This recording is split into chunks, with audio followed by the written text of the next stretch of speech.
Langsung saja ya, karena tidak cukup banyak kemarin juga saya masuk ya.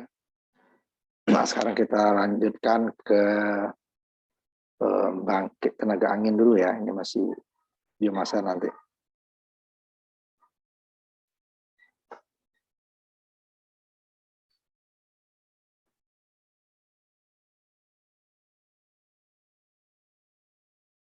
Nah, ini lanjutannya dari biomasa, dari tenaga angin ya.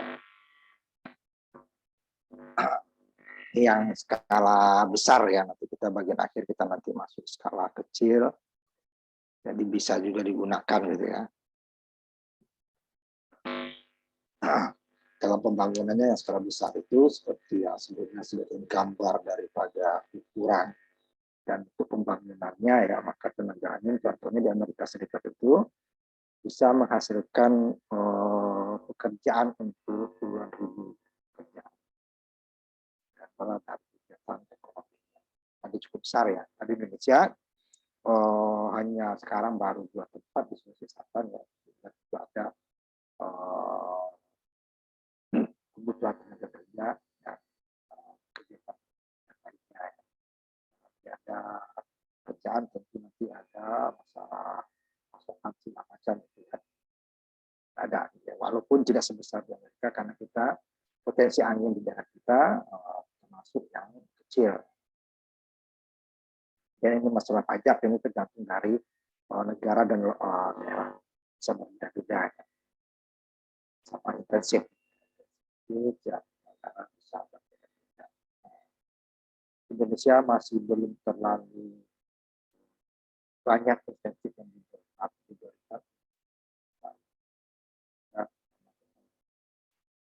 Kecepatan pertumbuhannya kita terlalu, walaupun targetnya nanti tahun 2025 itu sudah sekitar 20% ya, 20-25% bauran energi kita itu dari energi terbarukan. Kemudian juga dari kebijakan pemerintah dengan perangkat di bawahnya juga kadang-kadang belakang, karena juga masalahnya juga karena ada perjanjian sebelumnya ya, seperti pembangkit atap yang di pembangkit solar cell atap itu. Kalau pemerintah itu sudah peraturannya sudah mewajibkan PLN berapapun yang kita hasilkan dibeli gitu ya. Tapi PLN buat peraturan lagi maksimal hanya 15% dari daya yang kita pakai. Karena rumah kita 2000 watt, kita hanya maksimal dibeli PLN itu hanya 15%-nya. Berarti peraturan kemarin berubah ya Pak? Kalau berubah, alasannya ada sebenarnya nanti saya ceritakan alasannya. Dan 15% itu kenapa sebenarnya kan kalau dia dipakai 100% juga kan ya kita beli kan PLN juga bisa mematikan pembangkitnya. Tetapi PLN itu pembangkit listriknya itu bukan punya PLN sepenuhnya. Sebagian besar maka dari swasta. Yang perjanjiannya adalah pakai nggak dipakai harus bayar. Beda ya. Mau dipakai, kalau dipakai bayar 100%, namanya per tahunnya, tidak dipakai berapa persen, tapi tidak nol, gitu ya.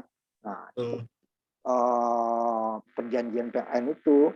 Nah, kenapa perjanjian seperti itu dibuat? Ya, PLN sendiri tidak mempunyai dana untuk bangun sendiri, gitu ya. Nah, swasta tidak akan mau kalau dia hanya pada saat dipakai saja apa yang dipakai saja dibayar, gitu kan? Karena mahal itu kan. Iya, Pak. Ya, diambil jalan tengah itu. Sehingga ya PLN sebenarnya nggak kita bisa juga disalahkan 100%. Ya, kalau umpamanya dimatikan dia tetap bayar dua kan, ya bayar dari matahari, tetap bayar yang pembangkit ini walaupun nggak dipakai kan, walaupun tidak 100% seperti waktu dia dipakai. Makanya di pembatasan. Kalau setahu saya pas itu kalau nggak salah 60% dari daya kontrak yang terpasang deh Pak. Kalau misalnya untuk rumah-rumah gitu ya, rumah-rumah yang satu pas gitu, kalau nggak salah yang saya tahu itu 60%-an gitu Pak. Ini yang terakhir saya baca itu aturan seperti itu, hanya 15% yang maksimal diambil PLN. Kalau sebenarnya dari pemerintah itu udah wajib 100%. Nah itu masalah PLN ada itu tadi, karena pembangkit itu bukan milik dia. Kalau milik dia ya tinggal yang itu dimatikan kan berarti dia tetap menghemat bahan bakar kan. Nah tetapi karena pembangkitnya milik swasta ya tidak bisa, yang milik swasta tidak bisa Tapi kan kalaupun di ini kita bayar, ya daripada bayar kiri kanan gitu kan, makanya dia akan membatasi basis. Nah, itu perkembangan di kita setiap negara beda-beda itu ya. Sehingga orang membangun yang tenaga seperti Indonesia kan banyaknya matahari ya.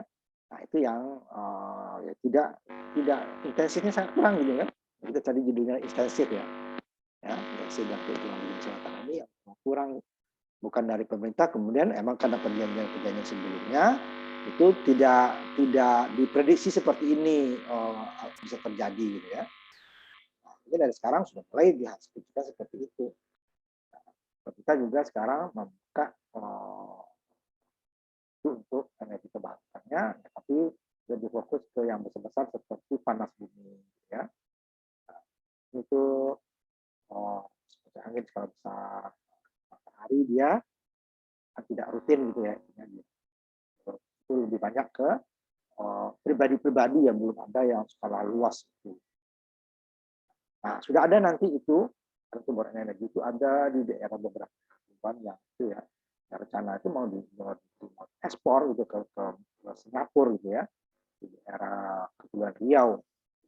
Tapi itu ternyata kalau itu diekspor nanti akibatnya persentase energi terbarukan Indonesia tentu turun kan, karena walaupun dibangun, tetapi kan makainya orang lain bukan kita. Berarti yang kita pakai tetap lagi energi fosil gitu kan. Nah, mungkin nanti akan di-switch katanya.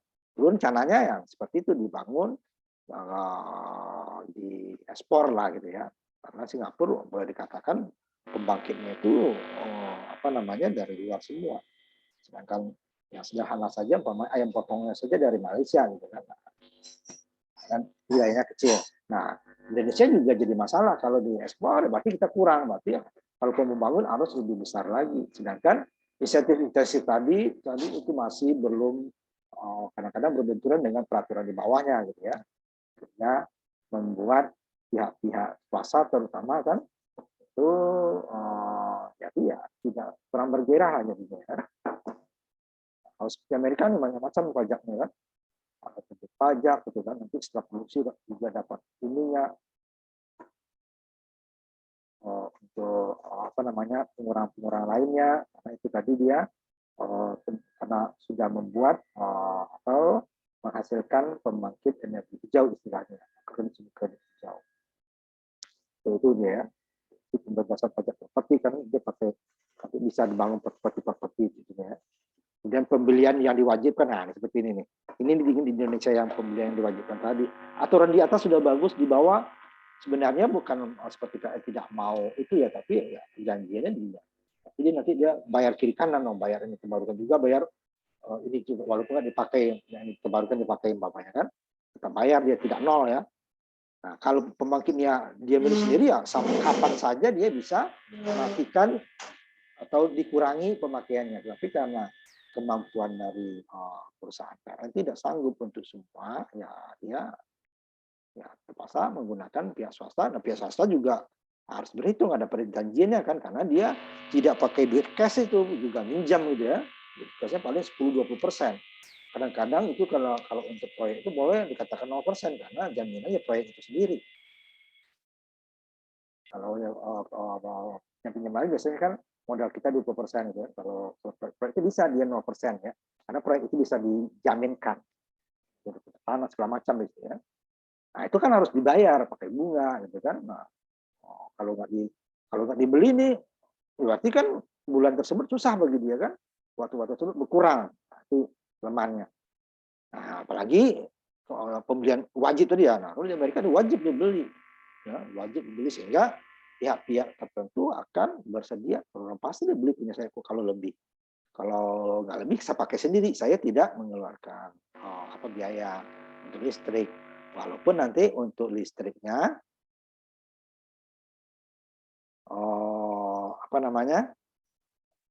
pembangunan awalnya itu mahal ya.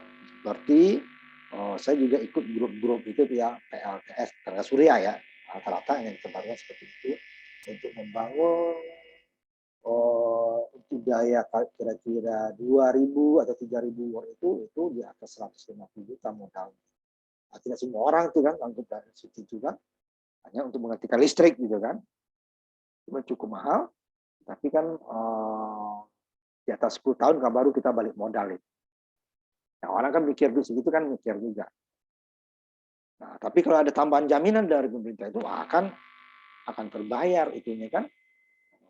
Saat tidak kita pakai ya, itu dihitung untuk mengurangi ini kita nanti pemakaian waktu kita memakai listrik dari PLN atau apa.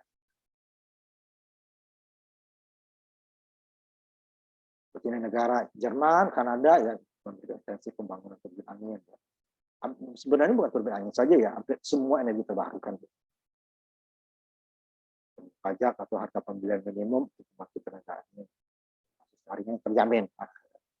Ini disebut dengan tarif fit and tarif. Ya. Pokoknya pasti dibelilah gitu kan, pasti dibayar kan.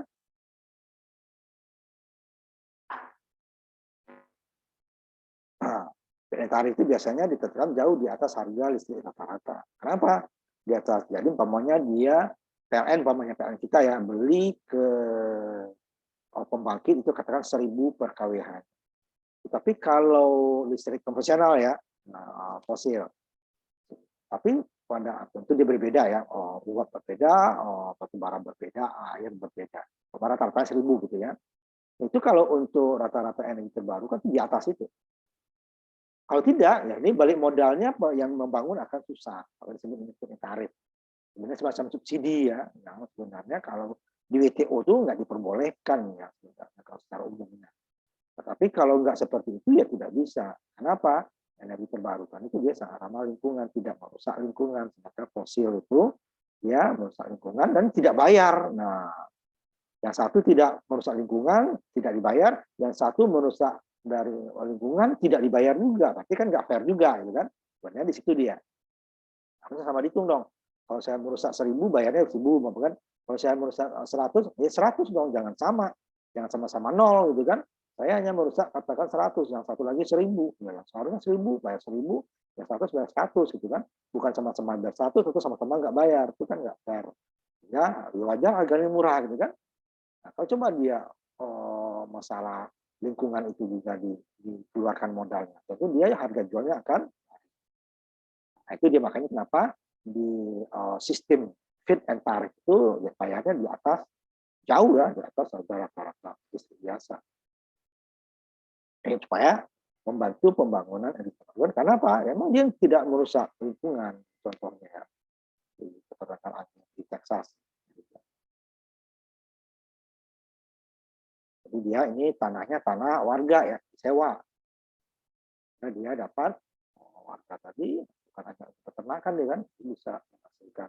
Seperti kalau di Indonesia itu adalah tawar untuk telepon ya. Nah, itu kan ada perusahaan yang membangun tower ini telepon. Jadi provider tidak perlu bangun lagi, dia hanya kita sewa ke sana. Nah, sedangkan yang si pembangun juga tidak perlu beli tanah, cukup sewa. Karena namanya nanti teknologi kan suatu saat pasti berubah. Contohnya dulu yang hilang tuh wartel umpamanya kan, hilang kan. Apalagi yang itu sekarang warnet dulu sempat sekarang enggak, jarang. Kecuali untuk yang sekarang ada lagi muncul untuk game online ya, itu dia. Kalau dulu kan banyak fungsi seperti itu kan.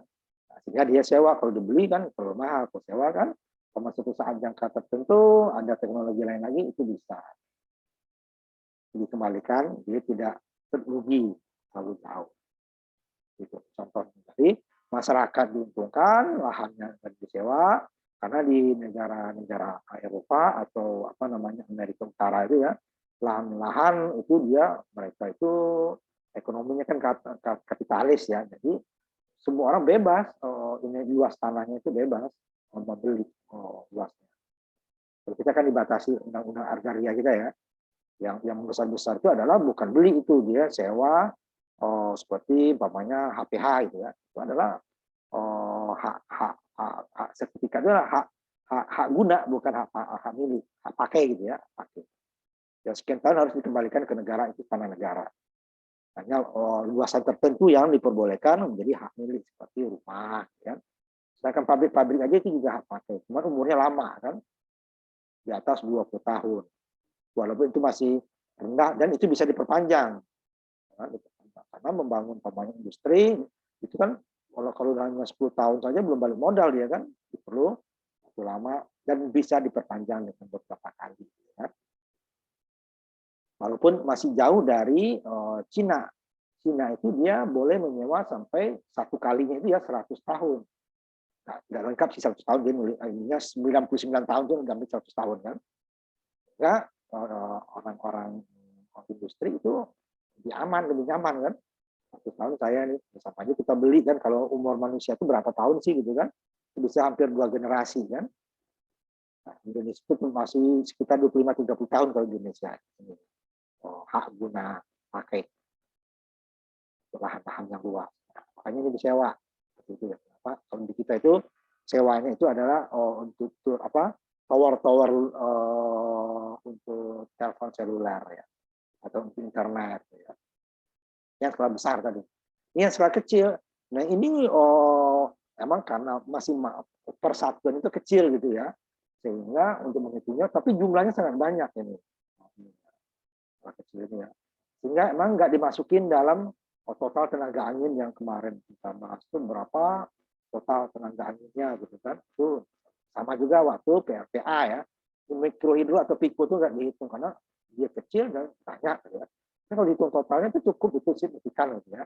Tapi karena di sasaran seperti kecil, akhirnya masukin adalah yang besar saja. Itu juga tenaga angin. Jadi dia kalau tenaga yang skala besar tadi dia terhubung ke grid gitu ya, ke jaringan listrik PLN, sedangkan kalau skala kecil itu biasanya untuk mandiri ya, untuk lokal di mana dia ada di kecil. Dan tidak disalurkan jauh-jauh dari tempat. Kita stop dulu, kita istirahat dulu, sholat maghrib ya, nanti kita lanjutkan lagi. Nah, bagi tenaga angin lah ya, bagian terakhir kita tenaga angin ya. Skala kecil, sekarang masuk kita yang skala kecil, yang biasanya itu yang mandiri ya, yang stand alone istilahnya kalau di pembangkit listrik tenaga surya ya, yang biayanya juga kecil ya, dan kecepatan angin yang diinginkan tidak terlalu besar juga bisa karena dia skalanya kecil, jadi beratnya juga kecil kan. Jadi kira-kira yang menghasilkan kapasitas sekitar 50 kilo air listrik ya, kilowatt. Nah, ini cukup ya, kalau 50 kilo ini cukup. Ada lagi yang biasanya lebih kecil ya, untuk umpamanya ya seperti untuk lampu jalan, nanti ada kita lihat ini ya, simulasinya sedikit. Nah kalau ini 50 kilo cukup besar ya, bisa berapa rumah kalau di Indonesia. Di rumah di Indonesia aja masih ada yang 900 watt kan. Cuman ini kan tidak bisa dipergunakan 24 jam, 7 hari seminggu gitu ya, atau 30 hari sebulan, karena lamanya angin tidak bisa dijadikan continue-nya itu tidak bisa kita jaga. Jadi dia pakai backup, biasanya backup yang matahari atau yang air atau listrik fosil sendiri. Tapi umpamanya untuk komunitas-komunitas yang real solar ya, yang jauh dari pusat jaringan listrik, ya ini bisa digunakan untuk pengganti generator diesel pada saat adanya angin gitu ya. Jadi tidak bisa juga 100% ya, generator listrik karena mahal biaya minyaknya kan juga ya, pada saat ada angin atau ada matahari berarti dia dinyalakan, baru dieselnya pada saat dua-duanya nggak ada, atau kalau sini angin saja nggak ada baru tidak bisa dia. Kalau tanpa ini kan 100% dari generator diesel kan, sehingga yang diesel saja umpamanya di daerah-daerah kepulauan itu ya, pulau nggak terlalu besar, itu biasanya juga tidak 24 jam bekerjanya ya. Punya PLN itu ya, PLN aja satu alternatif. Nah ini kan bisa alternatif waktu siang hari seperti atau pada adanya angin bisa digunakan pembangkit listrik tenaga angin atau matahari. Ya, dieselnya bisa lebih istirahat, tapi listrik tetap dapat gitu ya. Nah, Ini yang belum di kita. Di daerah itu ya pakai diesel saja. Yang biasanya ya dia tidak 24 jam. Walaupun dia pembangkitnya lebih dari satu biasanya, karena pasti ada cadangan ya. Tidak nanti bisa pemadamannya bisa lama. Kalau dulu-dulu itu pemadaman lama itu kadang-kadang biasa. Terus sekarang itu orang akan berteriak, masyarakat akan berteriak. Kalau listrik itu matinya cukup lama. Karena sebenarnya elektrifikasi Indonesia itu udah di atas 90% lebih ya. Tetapi belum merata. Di Pulau Jawa jangankan pulau-pulau di luar Pulau Jawa. Di Pulau Jawa saja masih ada daerah-daerah yang belum teraliri oleh air listrik. Padahal Jawa itu udah di atas 90% lebih. Ya. Tapi masih ada daerah-daerah, apalagi di daerah yang kepulauan. Susah itu untuk dibikin jaringan listriknya. Makanya dia menggunakan pembangkit-pembangkit independen atau yang ya independen istilahnya ya, yang mandiri ya.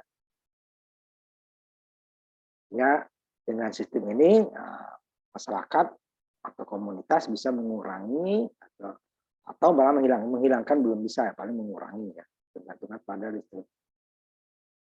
Masuk cari masalah ekonomi gitu ya. Tapi kan untuk pembangunan ini kan dia juga biaya.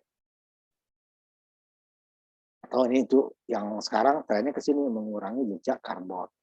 Sehingga karbonnya akan lebih di udaranya lebih bersih. Karena tidak bisa kita, saya kan sedikit, nggak banyak, ya sedikit, tempatnya juga sedikit, itu kan akhirnya jadi besar kan karbonnya. Ya, yang kecil pun juga dikurangi, apalagi yang besar. Nggak bisa kita, saya sedikit, di sana pun lebih besar ke pabrik, nah, kan semuanya harus, karena nanti yang dinilai itu adalah total karbon dioksida di satu negara, gitu ya. Itu yang tidak bisa, saya hanya sedikit, nggak apa-apa dipakai fosil. Dengan pencampuran minimal ya, pencampuran pembangkit tadi akan jauh mengurangi ya. Kalau tadinya dia hampir 24 jam ya, sekarang ya hanya jam-jam tertentu saja akan lebih berkurang.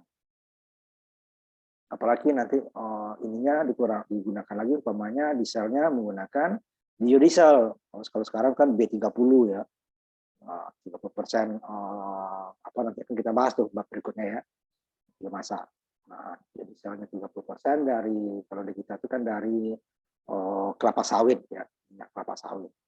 Nah, walaupun sekarang itu agak bentrokan karena minyak sawit mahal kan. Nah, nanti kalau dieselnya ini kan susah.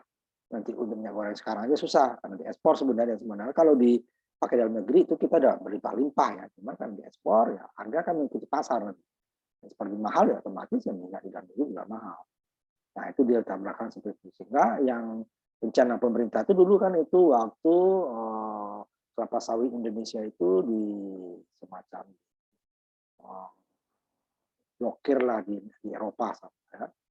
Nah sebenarnya katanya ini nggak ramah lingkungan. Padahal karena bahan minyak nabati mereka itu kalah bersaing. Karena mereka kan dari biji-bijian, dari umbi-umbian ya, itunya dia. Kalau kita kan kelapa sawit jauh-jauh, produktivitasnya jauh lebih besar. Sehingga mereka semacam yang blokir lah gitu ya. Bisa masuk atau dengan biaya yang sangat tinggi gitu ya. Nah Indonesia ya nggak apa-apa. Nah ini bagus juga pemerintah. Nggak beli nggak apa-apa, nggak ada beli juga kami gunakan sendiri untuk biodiesel. Harga sawit naik lagi, sebelumnya kan teriak tuh petani sawit murah karena tidak bisa jual ke Eropa karena di embargo istilahnya gitu ya, karena ini tidak tidak ramah lingkungan, merusak lingkungan, padahal karena mereka sebenarnya kalah bersaing hasil minyak mereka. Nah nggak apa-apa, akhirnya Indonesia menjadikan dulu kan B20 ya, zaman Pak SBY dulu presiden itu campuran minyak diesel kita itu 20% yang jadi 20% minyak sawit, 80% minyak apa namanya tambang ya, fosil.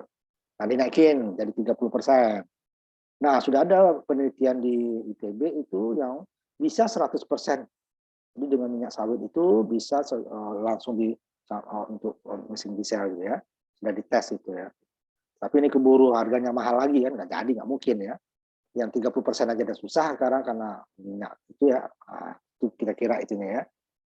Jadi dia di energi terbarukan tersebut ya seperti itu tadi, sebagai penurun salah satunya ya karbon dioksida di udara negara yang menggunakannya. Nah, itu tentu jangan lain untuk kalau makin banyak dipergunakan tentu yang tadinya tambang fosil mereka masih bisa disimpan kan. Karena itu kan energi terbarukan kan belum bisa 100% kan, bisa. Sehingga masih ada fosil juga. Sehingga cadangan minyak, gas, tambang di negara yang menggunakan semakin banyak, energi terbarukannya akan makin lama. Daripada dia dipakai diforsir terus itu ya.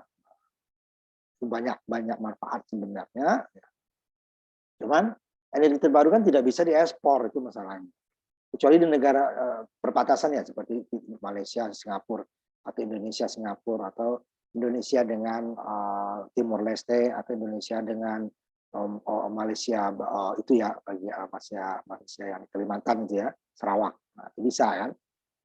Tapi kalau agak jauh nggak bisa. Listrik contohnya ya, umpamanya terjadi listrik. Umpamanya matahari, atau terjadi listrik bisa, jaraknya nggak terlalu jauh. Ya, bisa diekspor seperti batu bara ya, kemana saja bisa dibawa. Minyak atau gas. Nah, itu dia nilai keekonomiannya udah bisa.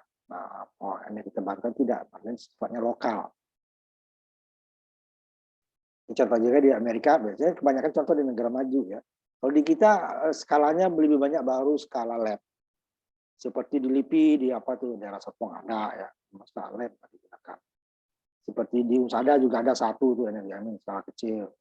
Tapi nggak tahu apa disambung apa nggak ke ininya tuh, ke baterai, selain solar cell ya, karena ada solar cell juga, ada matahari, cuman satu hanya kan itunya tower cuma satu kecil. Nggak tahu pemenang. Nah itu di negara maju itu ya pertama mereka emang hutannya makin sedikit, kebanyakan negara-negara maju itu tidak punya sumber daya alam seperti minyak ya, tambang lah, minyak, gas atau batu bara, terbatas. Nah, seperti perang Rusia dengan apa itu, Rusia ya. Nah, itu jadi masalah pasokan gas ke Rusia. Rusia nggak mau masuk. Walaupun belum diputus 100% ya, itu sudah banyak. Seperti Polandia, udah mulai mengurangkan itu. Nggak mau ya. Jerman aja negara maju, sangat maju itu ya, sudah kelabakan. Nah, kalau padahal mereka sudah menerapkan energi terbarukan, tapi kan persentasenya masih kecil ya dari total yang ada gitu ya, masih belum seperti di apa namanya Australia bagian selatan gitu ya, mereka penghasilnya besar, sedangkan penduduknya kecil sehingga bisa diekspor tenaga anginnya ya. Nah, masih ini yang skala kecil ya, proyeknya itu namanya pembangunannya bagian atap ya, atap atau bagian dari gerbang gitu ya, itu ada anginnya. Jadi dia semakin ke atas dia itu anginnya semakin bagus dibandingkan ke permukaan tanah. Jadi dalam mengukur kecepatan angin juga ada, biasanya di atas 10 meter ya dari permukaan tanah. Walaupun hasilnya kecil ya, dengan keseluruhan bangunan ya, ini sudah minimal ya membantu untuk memperkuat bangunan hijau, bangunan ramah. Nah, ya. Kalau sedikit banyak kan, akhirnya kan lumayan. Ini contoh salah satunya, nanti kita lihat ini ya. Sumbu vertikal dia ya. Kalau yang skala besar itu dia sumbu horizontal. Yang vertikal towernya, tiangnya horizontal.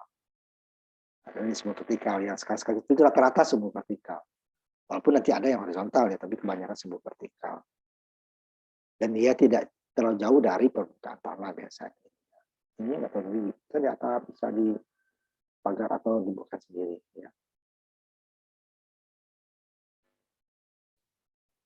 Tapi kalau yang domestik ini biasanya jarang tersambung ke jaringan ya, atau jaringan nasional, atau jaringan PLN, karena dayanya kecil gitu ya, ya boros untuk koneksinya itu kan harus disinkronisasi ya. Seperti waktu kita pembangkit listrik tenaga matahari kan, selain inverter nanti baru ada sinkronisasinya supaya frekuensinya sama, fasanya sama, amplitudo atau tegangannya sama, sehingga tidak mengganggu gelombang listrik dari yang lainnya. Karena sinkronkan sama kan. Nah, kalau kita lihat di oscilloscope atau ini dia satu gelombang dengan spektrum analyzer ya, ini satu. Jadi tidak ada interferensi antara gelombang satu dengan lainnya, maka disamakan. Nah, kalau misal kecil itu akan mahal jadi peralatan. Makanya jarang biasanya kecil itu di biasanya menengah ke yang besar.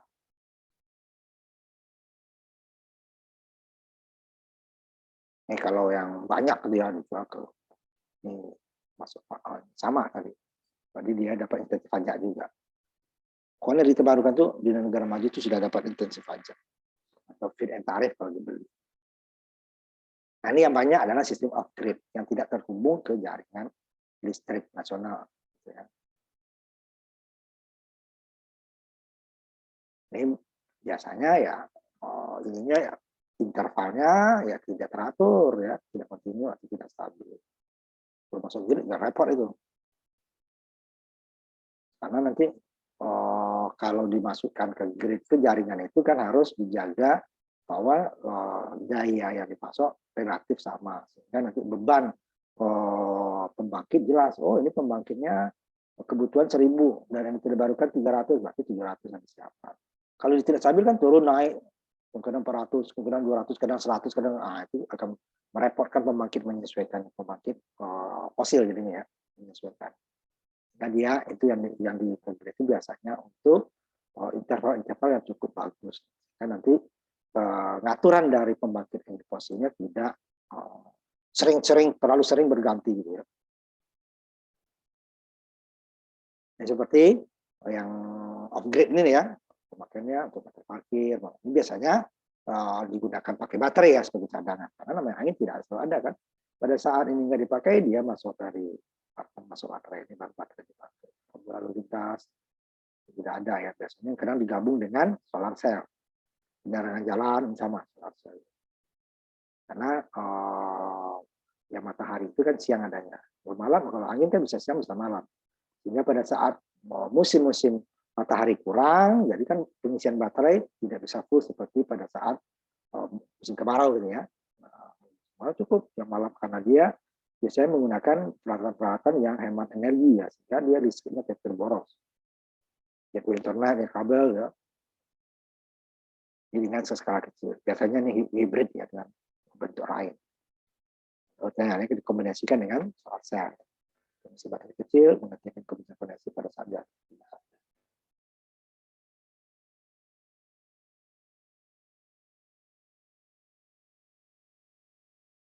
Ini kalau pembangunan skala kecilnya makin banyak, itu nanti akan menurunkan ya biaya. Sehingga dia bisa bersaing dengan biaya listrik dari pembangkit konvensional. Di Inggris contohnya, generator listrik rumah dari berbagai jenis ya, ini semuanya yang menyediakan 30% sampai 40% kebutuhan listrik pada tahun 2050 nanti. Ya, rencana di lalu ya. Kami mereka sudah mulai. Karena potensi anginnya ada gitu ya. Harus ya, potensi angin, kalau tidak kan biayanya kan mahal. Udah biaya mahal, nanti listrik yang dihasilkan terlalu sedikit itu kan tidak ekonomis ya. Artinya angin sama aja dengan air atau pembangkit tenaga air itu apa namanya, karena ini semua gerak ya, surveinya itu atau penelitian potensinya itu lama ya, dari jam ke jam dalam satu hari ke hari dalam satu minggu sampai 1 bulan, tahun juga ya, karena nanti beda tahun juga beda kemungkinan diambil. Ini cukup rata-rata. Kalau yang matahari boleh dikatakan ya dengan mata telanjang kelihatan ya, di hari sini sering ada matahari. Nah, pasti hampir semua di dunia ini dapat matahari. Tapi kalau angin karena dia anginnya ada ya, cuman kontinuitasnya tadi, intervalnya tadi, sama kecepatannya ya, minimalnya itu yang ada. Kalau matahari nggak ada, pokoknya dengan sinar sedikit pun dia dapat. Paling dia efisiensinya lebih rendah, itu saja. Dia tidak bergerak soalnya. Nah, tetap dapat listrik walaupun kecil, gitu kan? Tetap kalau disimpan ke baterai tetap dapat. Kalau angin tidak, kalau dia di bawah kecepatan minimum itu untuk turbin, ya turbinnya nggak bergerak. Bergerak pelan tidak akan menghasilkan listrik karena nanti harus ada pada frekuensi tertentu ya putarannya.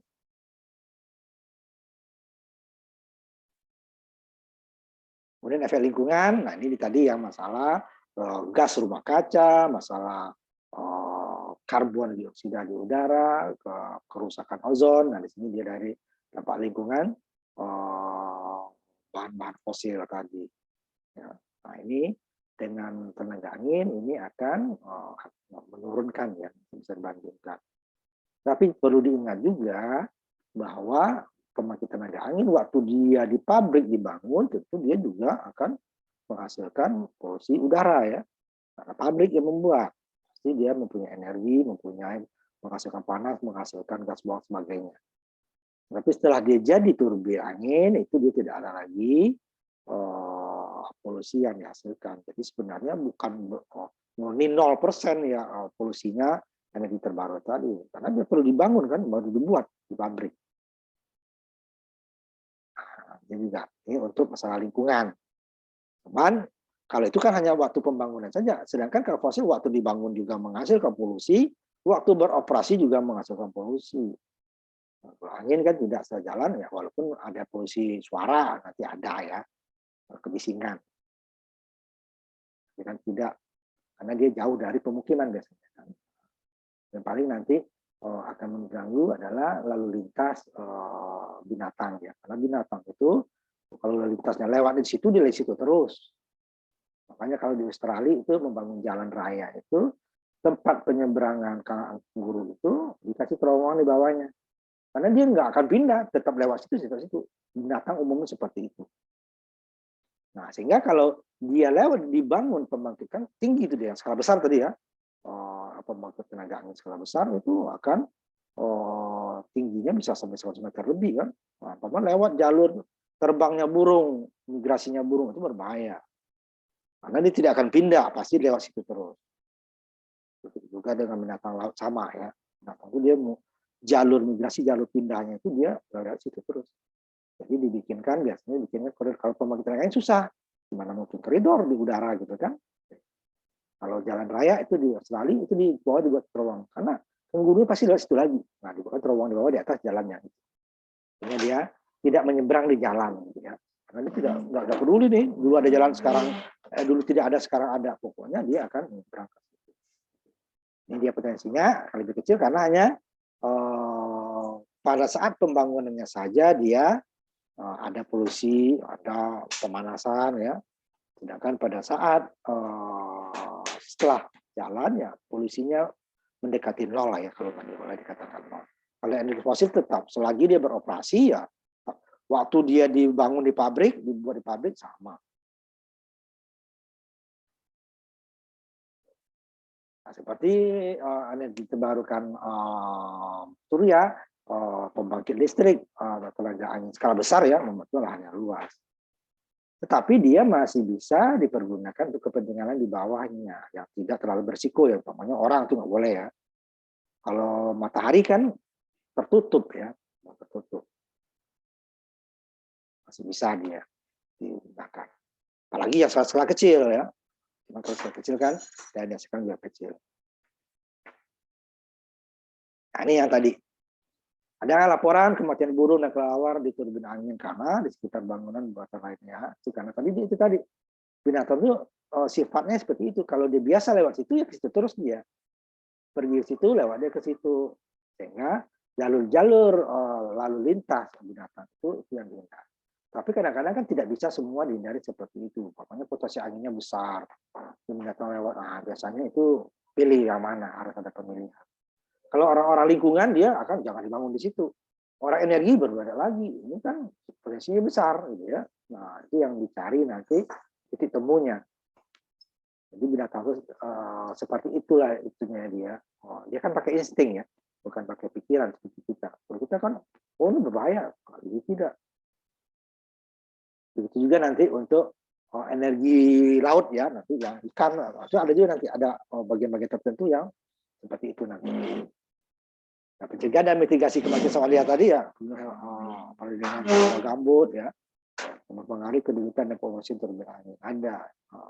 Potensinya besar, tapi daerah mitigasi atau daerah migrasinya, daerah lalu lintasnya binatang, hewan ya, jadi masalah. Kemudian ini juga namanya yang bergerak ya pasti bersuara ya, bersuara. Kecuali yang pembangkit yang nggak bersuara itu ya solar cell, diam saja dia kan. Nah, dia pasti suara.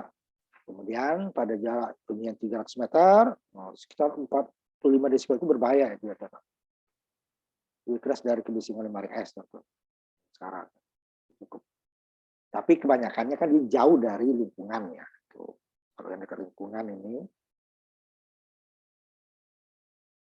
dari 1,5 kilo saja itu sudah tidak kedengaran lagi. Kecuali itu daerah-daerah itu pemukiman ya, yang jaraknya kurang dari 1,5 kilo itu masih. Nah, biasanya itu agak jauh.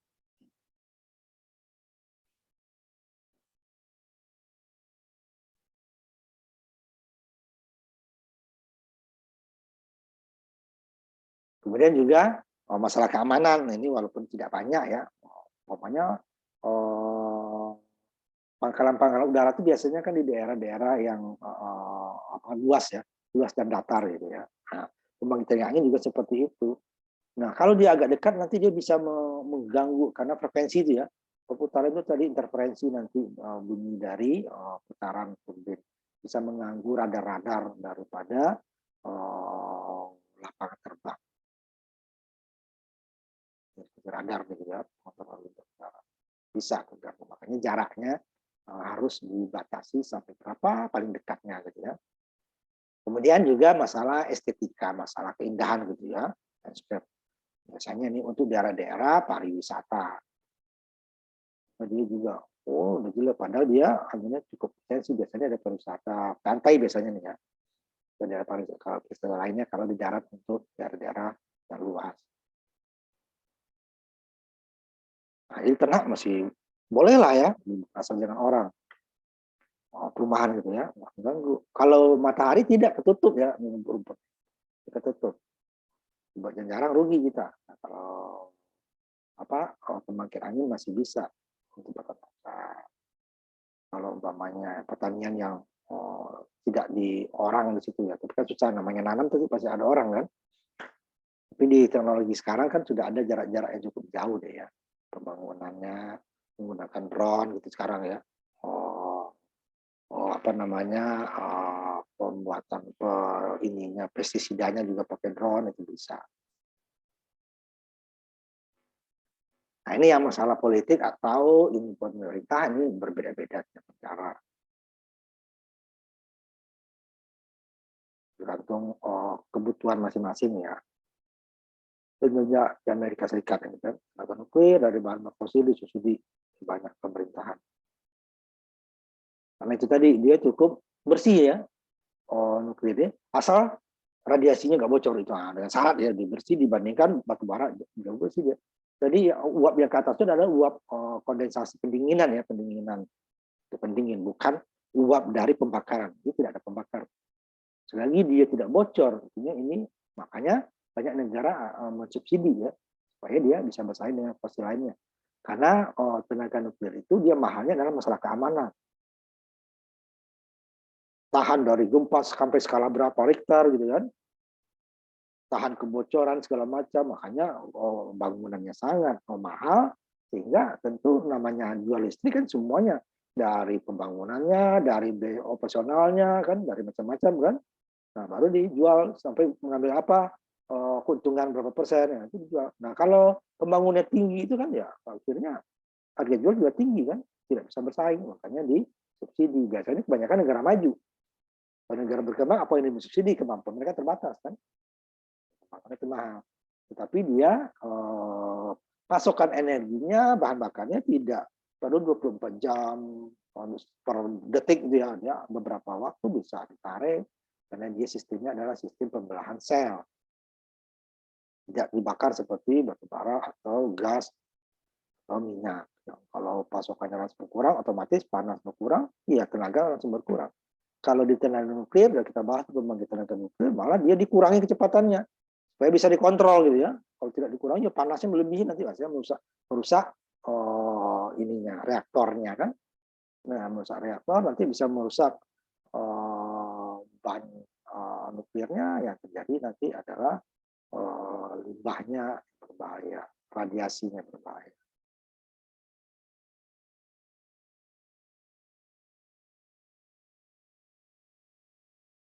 Ini dia di Amerika aja contohnya yang punya nuklir salah satunya. Jadi memperkirakan subsidi untuk sumber bahan fosil berjumlah 72 miliar dolar itu ya. 1 miliar dolar itu aja 14 triliun itu. 1 miliar 14 triliun kali 72 atau banyak. Sedangkan untuk bahan terbarukan hanya 29 miliar. Nah, kenapa tadi masih wajar dia disubsidi? Subsidi masih kecil 30 hampir dua kali lipat kan untuk fosil itu.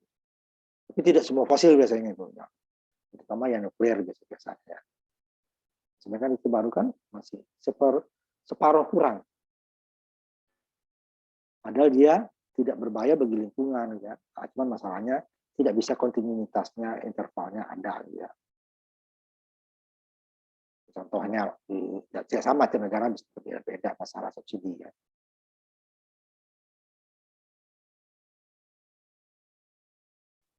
Jadi kalau subsidi tersebut dialirkan ke tenaga surya, tenaga angin, biofuel ya, nanti biofuel kita bahas, itu akan sangat menguntungkan bagi lingkungan ya.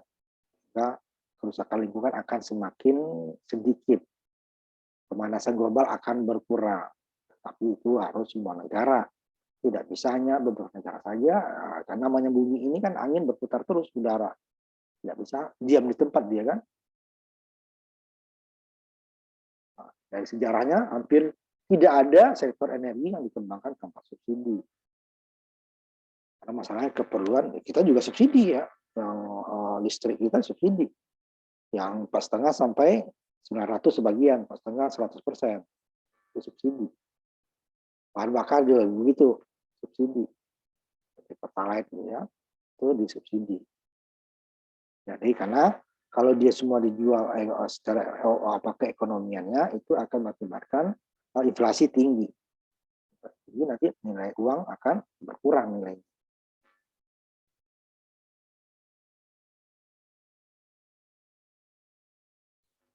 Dan bahan fosil tadi biaya subsidi itu umumnya lebih besar daripada manfaatnya. Tapi ya tetap harus karena menjaga keseimbangan ekonomi ya, bukan masalah teknis dia, masalah teknis. Nah, jika itu disalurkan lebih besar ke energi terbarukan atau teknologi energi rendah karbon, ya, manfaat ekonominya dan lingkungan jangka panjang akan jauh lebih bagus. Jadi dua-duanya dapat, ekonomi dapat, lingkungan dapat. Kalau fosil kan lebih banyak ke ekonominya saja, lingkungannya akan lebih tercemar. Tapi dia energinya paling efisien, itu masalahnya ya. Mudah dibawanya, mudah ditransportasikannya, tidak sesusah energi terbarukan. Hampir dikatakan tidak ada yang bisa dibawa. Nanti ada yang biomasa, tapi tidak ekonomis, sangat tidak ekonomis. Karena jumlahnya banyak, energinya sedikit. Sedangkan kalau energi fosil yang sudah diolah ya, yang sudah diolah, yang belum diolah saja, umpamanya minyak mentah saja itu energinya tinggi, jumlahnya lebih kecil. Batu bara juga begitu. Dibandingkan dengan kayu nanti. Nah, itu dia ada dua hal yang berlawanan. Satu, energinya besar, volumenya lebih kecil, atau kualitas energinya lebih besar. Ada yang kuantitas jumlahnya banyak, kualitas energinya sedikit, sehingga dari segi transportasi ekonomi akan sangat tidak menguntungkan. Makanya dia dibuat lokal, ditebarkan rata-rata lokal, kecuali tadi energi angin skala besar, nanti ada yang panas bumi ya, panas bumi itu dia bisa disalurkan. Atau nanti ada nanti kita bahas juga energi laut ya, semacam besarnya bisa disalurkan.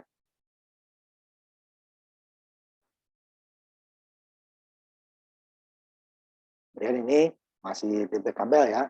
Awal teknologi terbarukan tuh disubsidi hanya karena mahalnya saja, tidak bisa diandalkan. Nah, ini kalau digabung-gabung itu bisa diandalkan. Kalau satu-satu mandiri agak susah, karena tidak ada selain panas bumi nanti ya. Panas bumi itu hampir di 24 jam jadi jamin ya. Selain panas bumi, tidak ada energi terbarukan bisa menjamin 24 jam dalam sehari semalam. Tidak ada. Tapi makanya jadi gabung-gabung nanti. Kemudian pada saat berlebih ya simpan di baterai ya. Masalahnya sekarang baterai masih cukup mahal. Nah, karena sekarang ada perkembangan baterai itu bisa dicasnya lebih cepat, pemakaian lebih lama ya, karena perkembangan mobil listrik ya, itu akan menguntungkan juga energi terbarukan nanti baterai. Harganya akan turun dan kapasitasnya makin besar, ukuran makin kecil, harga makin murah. Jadi energi terbarukan rata seperti itu, turun terus ya.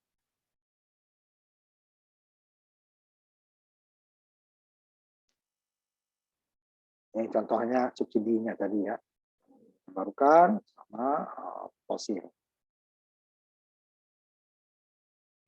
Pak mau tanya dong Pak, Nah, sekarang kenapa sih kalau panas bumi itu daya yang dihasilkan nggak sebesar pakai tenaga fosil ya Pak? itu tergantung panas bumi itu dia bisa bersaing dengan batu bara, bisa. Tergantung nanti sumber panas bumi yang dibor tadi. Ya kalau sudah itu dia sama dengan batu bara nanti ininya. Pemakaiannya bedanya batu bara dia dipanaskan oleh batu bara gitu ya, yang dipasok terus menerus. Sedangkan panas bumi tidak, bumi yang memanaskannya dari alam sendiri, dari seperti yang untuk dia tadi bisa memanaskan gunung berapi ya, dia bisa panas. Jadi dia panaskan juga ada yang sudah keluar sekalian uapnya, ada yang dipasok ya nanti air dimasukin ke dalam, disuntik istilahnya ya. Yang panas tadi, yang panas bumi tadi, yang dari magma tadi itu ya, yang mau kalau ke gunung Merapi dia kan meledak nanti itu. Kalau ini kan tidak hanya memanaskan. Cuman untuk membangun pembangkit listrik tenaga panas bumi itu tidak semudah pembangunan yang lain. Dia mirip dengan tambang minyak atau tambang emas ya yang lainnya itu seperti itu. Jadi waktu dibor, karena di dalam tanah itu kemampuan radar untuk melihat ke bawah itu sangat terbatas ya. Sedangkan dia itu jauh di bawah. Sehingga di keluarnya umpamanya di daerah A belum tentu itu kalau dibor dia di bawah. Bisa saja dia di daerah yang jauh lebih dari situ. Sehingga pemboran itu sangat berisiko tinggi. Sama seperti tambang minyak. Kalau tambang nggak dapat minyak atau tidak ekonomis, ya udah dibuang, tinggal. Biaya hilang kan. Tahun 5 tahun yang lalu itu nggak salah itu rata-rata satu bor ngebor itu katanya sama dengan minyak bumi itu katanya 1 miliar satu lubang. Nah kalau nggak dapat hilang sekian, ya. Nah, ini risiko cukup besar. Tapi potensi panas bumi Indonesia termasuk nomor 1 di dunia karena kita dikelilingi oleh gunung berapi, ya. Ring of fire istilahnya Indonesia. Juga kalau jadi panas bumi bukan kecil dari fosil, bisa lebih besar tergantung dari potensi yang dapat dibor tadi panas bumi. Dan dia emang dibatasi kalau batu bara tidak kan, kurang tinggal ditambah. Jadi nggak bisa ditambah seperti itu. Potensinya sekian ya sekian saja. Tapi dia cukup besar. Ada di Sumatera Utara tuh yang Indonesia sendiri dulu ada di Jawa Barat mulai dari zaman Belanda gitu ya. Yang kontinu lah ya. Selainnya tidak ada bahan fosil energi terbarukan yang bisa menjamin 24 jam sehari gitu ya. Makanya dia dibuat dengan hybrid dan pakai cadangan apakah fosil atau pakai baterai. Tapi tidak ada jaminan. Angin ada, cepat ada. Dan dia tidak bisa disimpan. Beda dengan air nanti kan, selagi ada waduknya bisa disimpan. Supaya nanti pada musim hujan disimpan, pada musim kemarau-nya dipakai. Selagi kemampuan waduknya. Angin tidak bisa. Ini kencang di sini nih. Sebagian disimpan, nggak bisa. Matahari juga begitu. Nanti gelombang juga begitu. nggak bisa. Seperti panas bumi ya, dia akan nyala terus ya.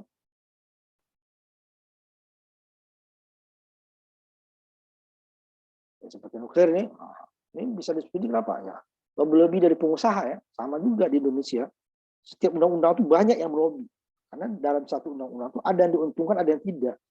Jadi kekuatan yang mana gitu ya lobbynya. Nah, lobby itu tidak ada yang gratis. Pasti ada biaya.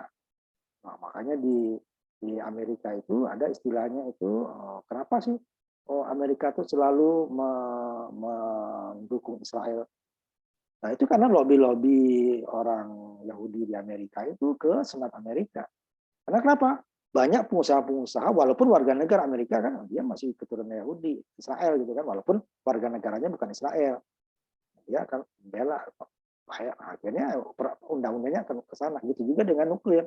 Nuklir itu sangat modal sangat besar, sehingga perlu lobby-lobby, karena kalau disuruh bersaing secara pasar dengan energi fosil lain, ya tidak bisa. Sehingga karena masalah tadi keamanan ya, dari bahan bakarnya juga harus dijaga sangat ketat. Kenapa? Karena bisa dijadikan bom, itu masalahnya. So, ini udah kita bahas kemarin nuklir dulu. Ini yang skala besar tadi ya. Jepang juga terlalu banyak ya, karena Jepang termasuk negara yang sumber dayanya ya boleh dikatakan kecil gitu ya. Nah, itu salah satunya kenapa dulu Jepang perang Pasifik itu, perang dunia kedua Jepang ini salah satunya itu mencari sumber daya ke Asia Tenggara, termasuk Indonesia waktu itu, Hindia Belanda, Malaysia waktu itu, Malaya, Vietnam, Kamboja gitu ya, termasuk ke Cina dia kan, karena sumber daya kurang.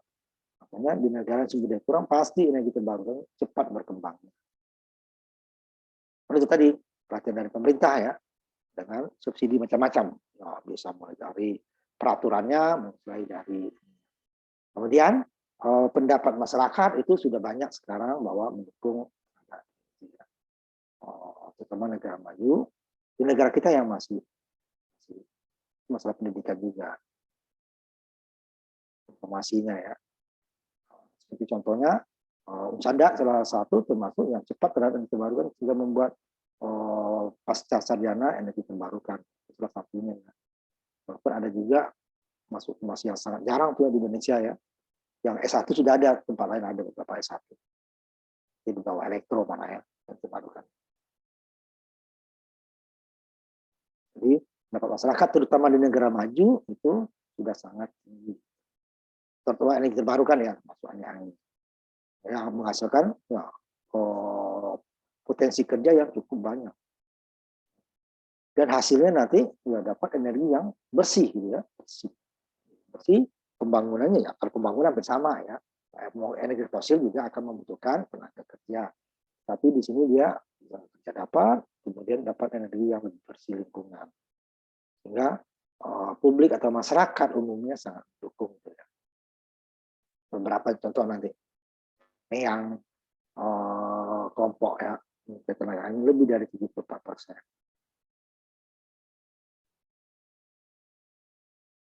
Contohnya sekitar 24%. Ya. Jadi 2/3 udah setuju lah. Yang opus ini termasuk orang-orang lingkungan biasanya ya, termasuk tadi seperti orang masalah orang-orang yang punya binatang gitu ya, karena masih ada. Dan setiap teknologi pasti ada efek, tidak ada satu teknologi yang tanpa efek samping. Kita besar kecilnya ya kebutuhannya yang mana. Dari masyarakat negara maju hampir semua ya, sangat mendukung. Kalau nuklir banyak yang menentang, walaupun di negara maju ya, karena bahayanya tadi. Dan dia tidak bisa dibersihkan secepat energi lainnya, butuh waktu yang puluhan tahun, bisa lebih ya, untuk supaya daerah tersebut hilang. Karena masalah apa? Itu di energi kita bahas masalah masa paro. Masa paro itu istilahnya dia akan hilang separuh pada jangka waktu tertentu, lama-lama dia katakan tadi dia 1 kilo, jangka waktu tertentu dia jadi setengah kilo, 1/4 kilo, 1/4, 1/8, 1/8, terus sampai mendekati nol nanti. Nah, kalau bahan-bahan lain itu cepat, terutama yang dari bahan-bahan organik. Nah, makanya plastik juga banyak masa paruh yang lama. Tapi nuklir jauh lebih lama lagi. Tapi dia radiasinya itu tidak hilangnya sangat lama. Nah, kalau hanya hilang lama nggak masalah gitu kan, tapi dia berbahaya bagi manusia. Dia makan kanker segala macam. Dia umpamanya air tercemar itu dia masih masuk. Tidak terurai sangat lama kan, masih ada. Di ini sama tanaman dimakan hewan atau manusia, ini bisa masuk ke tubuh manusia. Makanya itu yang di negara maju itu menentang tenaga nuklir tadi. Bahaya. Padahal kalau dari energinya sangat besar dihasilkan gitu ya. Jadi ke masyarakat saja ini.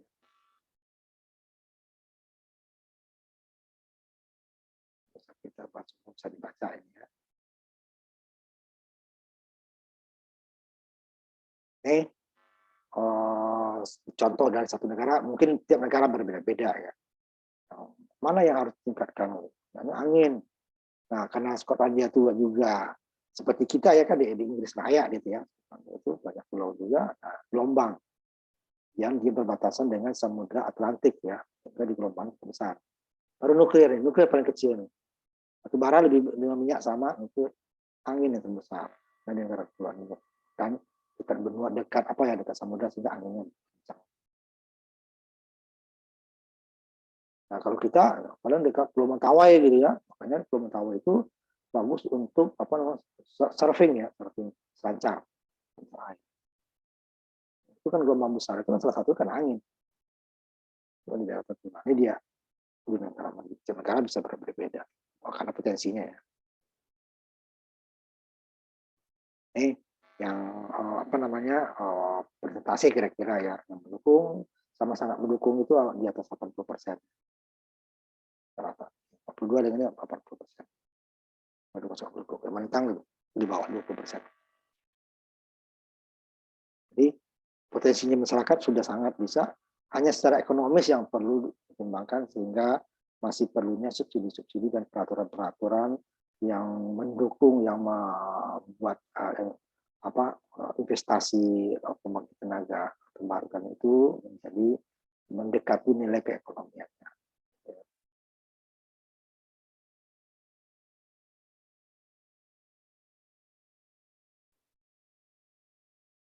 Yang lain lagi di Cina masih ada ya semacam inilah ya ketakutan-ketakutan yang tidak rasional, tapi kan kepercayaan penduduk juga susah ya dijelaskan.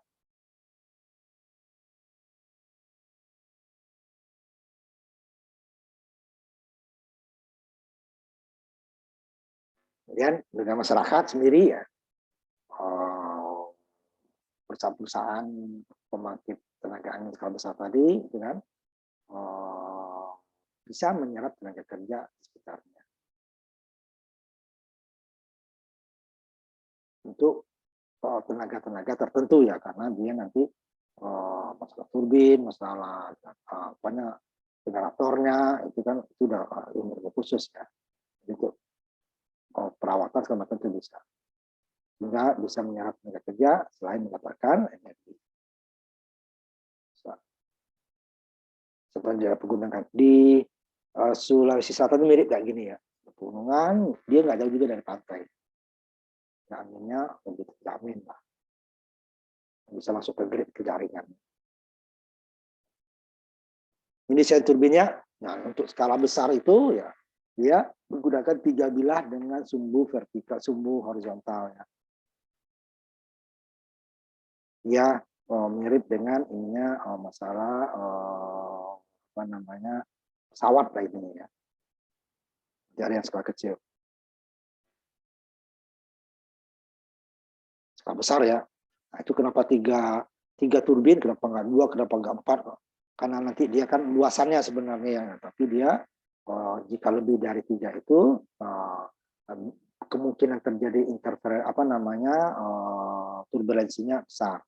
Sehingga nanti kalau terjadi turbulensi bukan saling menguatkan, dia saling kalau berlawanan ya, akan mengurangi tenaga. Jadi itu yang paling efektif bila kita itu skala besar. Jadi bisa mengekstrak angin menjadi tenaga.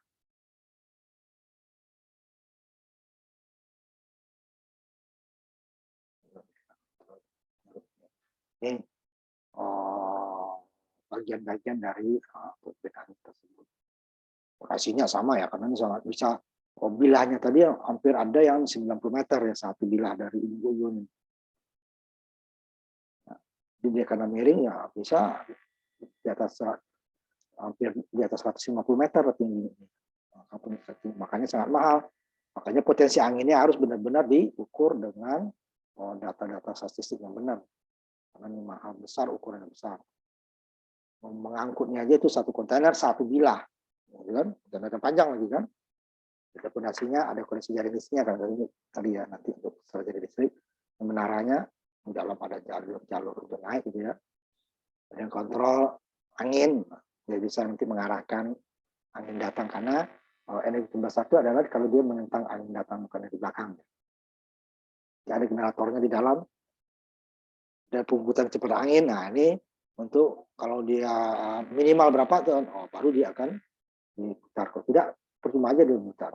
Nggak bisa membagikan turbin. Atau di daerah-daerah yang angin sangat kencang, ini juga kencang ini akan direm. Nah ada pengereman ya. Matikan. Kalau apa? Berbahaya nanti untuk strukturnya, bisa rusak. Itu kalau di Indonesia boleh kata nggak ada ya. Kita yang kecilnya malah itu bisa seperti badai, topan gitu ya, bisa merusak. Gearbox ini untuk mengatur, karena datangnya angin tidak selalu sama. Pada saat angin, kalau kecepatan di atas yang dibutuhkan minimal gitu ya, lebih pelan, sehingga dia diperlukan gear yang mana. Pada gigi ya. Kalau dia lebih kencang, berarti pindah pada gigi. Kenapa? Frekuensinya harus sama, putarannya harus sama, supaya nanti frekuensi listriknya juga sama. Tapi jika melewati itu baru, karena gigi terbatas kan. Kecepatan sekian ada kecepatan kecepatan kedua, ketiga, keempat, kelima, masih ada batas. Jika di bawah yang satu ya nggak bisa. Mutar, tapi frekuensinya nggak dapat 50 Hz atau 60 Hz, jadi tidak bisa disalurkan ke pembangkit listrik, ke jaringan listrik. Akan mengakibatkan nanti kacau nanti jadi gelombang yang terpisah-pisah. Nah, rotornya ini yang menghasilkan tenaga anginnya. Karena turbin ini yang mutar. Yang akan terbilah sempat banyak sebagainya. Bulat utamanya. Jadi generatornya di atasnya ya. Langsung dihubungkan dengan gear ya, setelah gear ya. Jadi untuk menghasilkan listrik itu pertama adalah jika ada gerak kan. Jika ada gerak udah bisa dapat listrik. Kenapa ada gerak dapat listrik? Ya karena itu tadi. Listrik itu bisa dihasilkan jika gulungan berputar terhadap magnet atau magnet yang berputar terhadap gulungan. Nah, itu dua aja. Jadi bisa ada yang berputar kan, ada yang bergerak. Bergeraknya pasti 360 itu bisa di ini kan ya. Contoh yang di dalamnya nih ya. Ini roda giginya. Berpindah seperti gigi mobil lah ya. Itu ada batasnya kan. Ini sampai 5 ya itu aja. Nggak manual. Ini mengarahkan ke meter. Angin. Kontrolnya. Kontrol adalah pakai listrik ya. Gerakan datang angin dari utara, arahnya ke utara. Itu ya. Angin dari selatan ya, ke utara, ngadap ke selatan. Ke timur, dari barat ke timur, dia akan menghadap ke barat gitu ya. Itu diarahkan. Supaya dapat tenaga yang maksimal. Nah, kecepatannya dulu kalau diputar. Ini pakai listrik.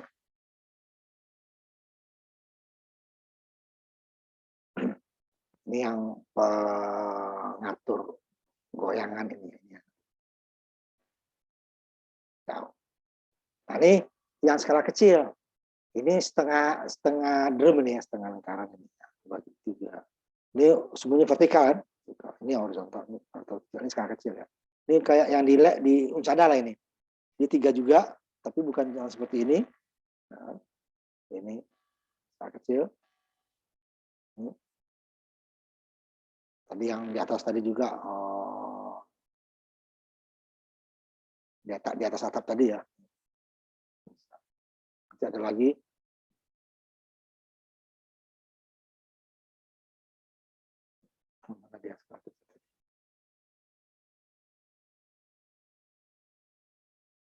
Banyak jenis aneh ya, banyak jenis ya.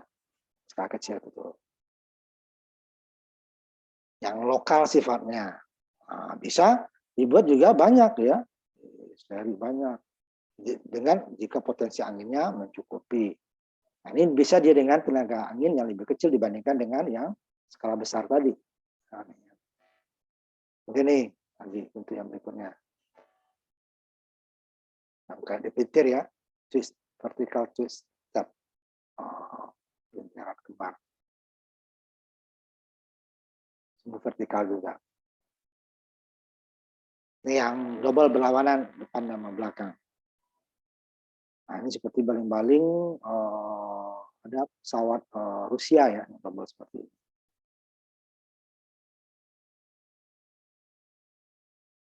Tujuannya adalah memutar turbin ya. Kalau dia bergerak ya turbin memutar.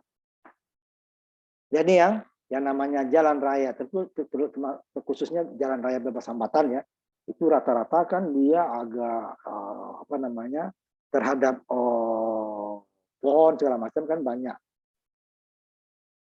Tidak terhalang lah ya, kebanyakan ya. Ini bisa digunakan. Dan digabung biasanya ini untuk peralatan-peralatan informasi atau listrik atau lampu gitu ya. Biasanya digabung dengan solar cell. Dapat tenaga yang lebih banyak. Nggak ada matahari, malam hari solar cell masih ada. Kalau ada ini, siang hari ada solar cell. Nah, dia bisa mengisi baterainya lebih aman. Nah, kalau ini belum di kita. Di Indonesia solar cell saja deh Pak. Nah, yang penerangan.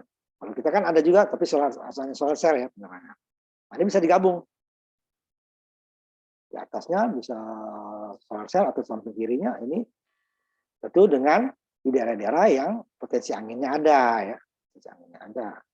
Kalau solar cell kan yang penting ada nggak ketutup oleh bayangan ya sinar matahari dapat. Kalau ini kan harus dihitung potensinya dulu. Makanya kenapa yang solar cell lebih banyak karena dia lebih gampang untuk melihat mana potensinya gitu kan, gampang sekali. Harus melihat ada mataharinya itu udah. Karena besok pasti ada lagi, ya. Paling ya awan ketutup. Kalau ini kan tidak bisa. Angin harus diukur dulu potensi anginnya karena membutuhkan kecepatan minimalnya harus ada. Jadi biasanya hibrid ini. Sementara seandainya malam pun baterainya kurang nanti bisa diisi oleh malam. Kapanpun ya ada angin diisi. Kalau matahari kan solar cell kan ada batasnya. Sama siang hari. Siang hari pun tidak dijamin ada terus. Jika awan ya pasti hilang. Jika hujan ya tidak ada. Kalau angin ya hujan juga bisa ada. Apalagi hujan angin itu kan bisa ada. Mau malam dia bisa juga ada. Siang belum tentu ada juga, bisa ada juga. Nah, tapi potensi anginnya membutuhkan waktu yang lebih lama untuk menentukan, oh di sini ada potensi cukup. Tidak seperti matahari. Matahari dengan kasat mata udah bisa ya, mana paling potensinya saja. Yang nyala pasti nyala dia. Cuman efisiensinya lebih besar atau lebih kecil saja gitu kan, karena dia membutuhkan arah juga. Nah, kalau kita kan arahnya kita di selatan berarti ke utara gitu kan. Kemiringan barat timurnya itu, nah itu kecil ya dalam 1 tahun, dalam 1 bulan itu kecil. Pasti ada pergerakan karena matahari akan bergerak di bawah 12 apa dia masih di bawah 20 derajat ya ke utara, kembali lagi ke khatulistiwa, nanti ke selatan, berarti kan arah barat timurnya sedikit. Makanya kalau di Indonesia itu kalau solar cell yang pakai sumbu itu biasanya dia solar cell sumbu 1 ya, hanya untuk barat timur. Utara selatannya udah hampir sama ini ya, perubahannya kecil. Tapi kalau yang berada di utara khatulistiwa atau di selatan khatulistiwa itu dia 2 sumbu kalau yang menggunakan sumbu solar cell ya. Karena dia pada saat matahari berada di utara khatulistiwa, yang selatan akan jauh diarahkannya timur barat. Nah, ini dia beberapa matahari. Nah, itu minggu depan kita masuk ke apa namanya pembangkit listrik biomasa dan biofuel. Dan itu hampir semua negara ada, cuma potensinya saja ya. Karena adalah biomasa itu adalah bahan energi yang paling awal digunakan oleh manusia. Karena tanpa pengolahan apa-apa kita bisa dapat umpamanya untuk pembakaran ya kan, dari kayu, dari jerami gitu kan, bisa yang paling sederhana. Sampai nanti yang diolah dulu menjadi dia bahan energi bentuk lain seperti biofuel dari ampas tebu atau nanti biogas dari biomasa. Ya, bisa diubah. Selain dipergunakan langsung gitu ya. Nah, itu materi kita minggu ini, minggu depan kita masuk ke biomasa ya. Dan biofuel. Nah, kalau Indonesia baru biomasa ya, biofuelnya sama biogas. Biofuelnya belum karena potensi tebu dia dari tebu ya. Tebu atau jagung. Kalau Amerika di jagung, kalau di Brazil tebu. Kecil. Walaupun di Jawa, Pulau Jawa juga ada pabrik tebu. Nah, tapi kan untuk itunya tidak diolah karena mahal itunya ya. Sehingga butuh sumber yang besar supaya dia bisa invest ekonomi lagi. Kalau kita kan baru ampas tebunya sampai spiritus ya, alkohol. Nah, setelah alkohol nanti diolah lagi menjadi bahan pencampur minyak bensin atau nanti dia malah bisa 100% seperti dia solar di Indonesia 100% di 100% ya, bisa. Minimalnya dia untuk pencampur seperti kita biodiesel 30%. Tadi kita bahas. Sampai di sini kuliah kita.